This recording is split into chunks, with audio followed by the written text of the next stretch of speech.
Gold trusted gold buyers మీరు తాకట్టు పెట్టిన బంగారాన్ని విడిపించి ఈ రోజు ఉన్న మార్కెట్ ధరకు కొనబడును.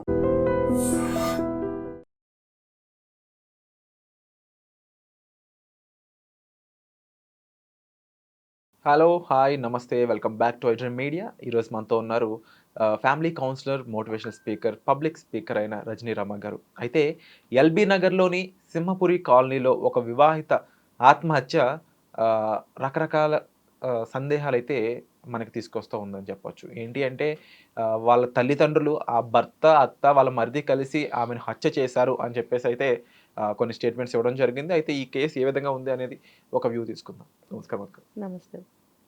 యూజువల్లీ ఒకప్పుడు చూసేవాళ్ళం. ఒక 'రాఖీ' అని ఎన్టీఆర్ గారి సినిమా ఆ టైంలో చూసేవాళ్ళం. కోడల్ని చంపేయడం, లేదంటే యూఎస్‌లో కోడలు చనిపోవడం, గ్యాస్ పేలి చనిపోయిందని, ఆత్మహత్య చేసుకుందని. ఐ థింక్ అది అరౌండ్ మనం ఒక 10-15 ఇయర్స్ అనుకోవచ్చు. మళ్ళీ ఇప్పుడు వింటున్నాం ఆత్మహత్య చేసుకుందని. నిజంగా భార్య ఆత్మహత్య చేసుకుంటుంది అంటే ఆ ముందు అంటే తను ఎలా ఉంటుంది, తను డల్‌గా ఉంటుంది, తను ఏదో బాధపడుతుందని భర్తకు తెలియకుండా ఉంటుందంటారా? తెలుస్తుంది. అయితే ఏంటంటే వాళ్ళు కారణమే వాళ్ళైనప్పుడు తెలిసినా వాళ్ళు ఊరుకుంటారు. ఎందుకంటే వాళ్ళు వదిలించుకోవాలని కదా. కాబట్టి చూసి కూడా తెలిసి కూడా పట్టనట్టే చూడనట్టే ఉంటారు. అయితే నాకు ఈ ఎల్బీ నగర్ కేసు నేను విన్నది ఏంటంటే అనుమానం, భార్య అందంగా ఉంది అని. అందుకని నానా రకాలుగా హింస పెట్టారు. ఇంటికి తీసుకొచ్చేస్తే కూడా పుట్టింటికి మళ్ళీ లేదు మేము బాగా చూసుకుంటామని చెప్పి నమ్మబలికి తీసుకెళ్ళిన ఆ పూట నుంచే మళ్ళీ ఆ అమ్మాయిని టార్చర్ పెట్టడం మొదలుపెట్టారు.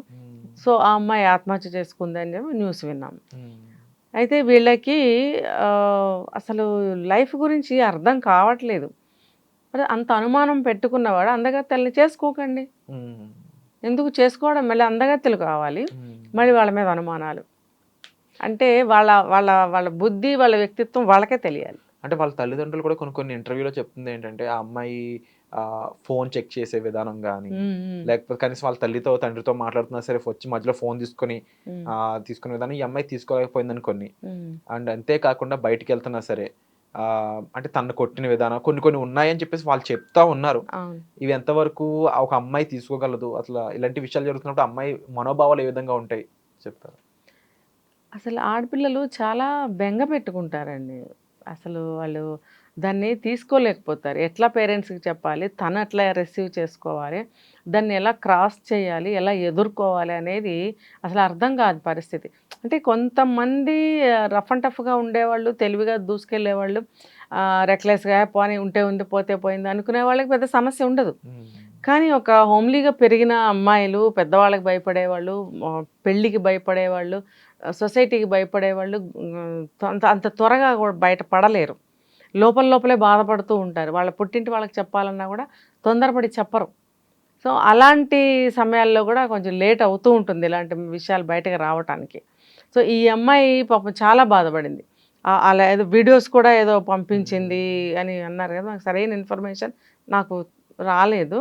అయితే విన్నదాన్ని బట్టి అయితే మాత్రం 2-3 సార్లుగా ఇలా జరిగింది. వీళ్ళేమో వద్దులేమ్మా అయితే వచ్చేసాయి అని ఇంటికి తీసుకొస్తే కూడా అతను వచ్చి వాళ్ళు కూడా వచ్చి మరి ఏం లేదు మేము బాగా చూసుకుంటాం, మీరు బాధపడకండి, దిగులు పడకండి అని చెప్పి తీసుకెళ్ళారని చెప్పి విన్నాను. తీసుకెళ్ళిన తర్వాత కూడా అలా ఎందుకు చేశారు అని అంటే అతనికి అనుమానం. నువ్వు ఎంత మంచి మాటలు చెప్పి తీసుకెళ్ళినా సరే అనుమానం అనేది ఉన్నప్పుడు ఆ బుద్ధి అలాగే ప్రవర్తిస్తుంది. అది ఎక్కడికి, అది పెద్ద జబ్బు అనమాట. అది నువ్వు ఎంత ప్రేమగా చూసుకుందాం అనుకున్నా ఆ అనుమానంతో నువ్వు చూడలేవు ఆ అమ్మాయిని. అది మళ్ళీ వాళ్ళిద్దరికీ గొడవకి దారి తీసి ఉండొచ్చు. అంటే ఒక అబ్బాయి తను వర్క్ చేసే చోటో ఇంకో చోటో ఒక అమ్మాయితో మాట్లాడినప్పుడు దాన్ని కామన్గా చూడాలని తన ఉద్దేశంలో ఉంటూ ఉంటుంది. అదే అమ్మాయి ఇన్ కేస్ నార్మల్గానే సిచ్యువేషన్ వల్ల ఒక అబ్బాయితో మామూలుగా మాట్లాడితే ఈ అబ్బాయి తీసుకోలేకపోవడం గల కారణాలు ఏమై ఉంటాయండి? జెలసీయే దీనికి కారణం.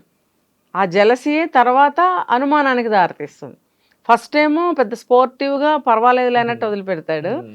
పోనీలే మాట్లా ఏముందిలే అని. అయితే కూడా దానికన్నా ముందు అనుమానించలేకపోతాడు. మనకెప్పుడు తెలిసిన వాళ్ళే కదా, లేకపోతే మన కొలీగ్సే కదా, అందరం కలిసి ఒక చోట వర్క్ చేస్తున్నాం కదా, మా మధ్యన అలాంటివి లేవులే అన్న ఒక నమ్మకం భరోసా కూడా ఉండొచ్చు. తర్వాత మెల్లగా స్టార్ట్ అవుతాయి. ఎప్పుడైతే తన దృష్టికి వస్తుందో అప్పుడే మొదలవుతుంది వాళ్ళకి. అంటే కొన్ని కొన్ని కేసెస్‌లో నిజంగా అమ్మాయిని నుంచి విడిపోవడానికి అయ్యుండొచ్చు. లేదంటే ఆ అమ్మాయిని ఎలాగైనా దూరం చేయడానికి అయ్యుండొచ్చు. ఆ అమ్మాయి చేసే ఇలాంటి పనుల్ని ఒక ప్రూఫ్ కింద వాడుకోవడానికి యూజ్ ఉంటాయంటారా? ఎందుకంటే చాలా కేసెస్‌లో కొన్ని కేస్ స్టడీస్ చూసినప్పుడు భర్తలు ఇలా వంకలు చూపించి దాన్ని ఒక పెద్ద బూటకంగా సృష్టించి ఇలా అమ్మాయికి డివోర్స్‌లు ఇవ్వడం గాని, వాళ్ళని చంపడం గాని చేసిన కేసెస్ ఉన్నాయి. అవును. అంటే ఇది అమ్మాయి ప్రూవ్ చేసుకోకపోవడం కూడా ఒక పెద్ద సమస్య కింద మారుతా ఉంది. అలాంటి అమ్మాయిలకి ఏం చెప్తారు? అట్లాంటి వాటిల్లో ఇరుక్కోకుండా కాషస్‌గా ఉండటమే దీనికి. హ్మ్. ఇప్పుడు "ఎళ్ళు పర్వాలేదులే" అంటాడు. హ్మ్. నేను వెళ్ళననాలి. తనే ప్లాన్ చేస్తాడు. తనే దాన్ని ఒక చూపిస్తాడు ఈ ఒక ఇష్యూ లాగా. నేను వెళ్ళననాలి. హ్మ్. లైఫ్ అన్న తర్వాత ఎన్నో ఎదురవుతూ ఉంటాయి విరాట్. హ్మ్. ఇప్పుడు నాది at the age of 23, 24 start చేసినప్పుడు లైఫు హ్మ్. ఇప్పటి వరకు మా సారు కూడా "పర్వాలేదులే మన కానిస్టేబులేలే కార్‌లో తీసుకెళ్తాడు వెళ్ళు. లేకపోతే మాకు చిన్నప్పటి నుంచే మా కజిన్ బ్రదర్‌లే" హ్మ్. నేనెప్పుడు ఎక్కను వాళ్ళ వెనకాల. హ్మ్. ఈ రోజు వరకు నేను ఎక్కను. హ్మ్. నేనెందుకు ఛాన్స్ ఇవ్వాలి? అది నీ గొప్ప మనసు. హ్మ్. నీకెటువంటి అనుమానమో, ఆలోచన లేదు. నువ్వన్నావు. ఎందుకు ఆ సిట్యుయేషన్ గట్టెక్కాలి. ముందు అక్కడి నుంచి ఎళ్ళాలి. వేరే కన్వెన్స్ లేదు. అతను ఆ దారిలోనే వెళ్తున్నాడు. మన ఇంటి దగ్గరే ఉంటాడు గదా! వెళ్ళు. మీ కజినే గదా! లేకపోతే మన కానిస్టేబులే గదా! అయితే కూడా నేనెందుకెళ్తాను? హ్మ్. వెళ్ళను. నాకు 2 కాళ్ళు ఇచ్చాడు. కావాలంటే నేను నడిచి ఎళ్తా. లేదు మీరు తీసుకెళ్తానంటే తీసుకెళ్ళంటాను. ఇదే అంటా నేను మా సార్‌తోటి. నేను ఎప్పుడు ఎవరి వెనక ఎందుకు నేననేది సెల్ఫ్‌గా నేను ఛాన్స్ ఇవ్వను. హ్మ్. ఇవ్వను అంతే. ఇన్ ఫ్యూచర్ గూడా. అది మన కంట్రోల్. మనం తీసుకోవాల్సిన నిర్ణయం అది. మనము అవతల వాళ్ళు అన్నారు కదా అని జావకారిపోకూడదు. ఏమవుతుందది? హ్మ్. నువ్వు చెప్పినట్టు మన మీదకొచ్చి పడిపోతుందనమాట. ఆ ఉరుమొచ్చి మన మీద పడిపోతుంది. మనమే ఛాన్స్ ఇవ్వకూడదు. హ్మ్. తర్వాత ఏమంటారంటే, "నువ్వే వెళ్ళావు. నువ్వే ఏదో చేసావు" అంటారు. అప్పుడు నేను అనకూడదు. "నువ్వు వెళ్ళమన్నావు కాబట్టి వెళ్ళానంటే" నేను వెళ్ళమన్నాను గాని అక్కడ నేను నీ పని నిజంగా చేయమన్నానా? అప్పుడు ఆ పర్సన్ ఏదైతే కోరుకున్నాడో అదే జరుగుతున్నట్టు ఖచ్చితంగా గదా! హ్మ్. నెరవేరింది వాళ్ళ కోరిక. హ్మ్. అంటే వాళ్ళ మనసులో ఏముందనేది మనకు తెలియకపోయినా, హ్మ్. మనమైతే అలాంటి వాటికి ఛాన్స్ ఇవ్వద్దు.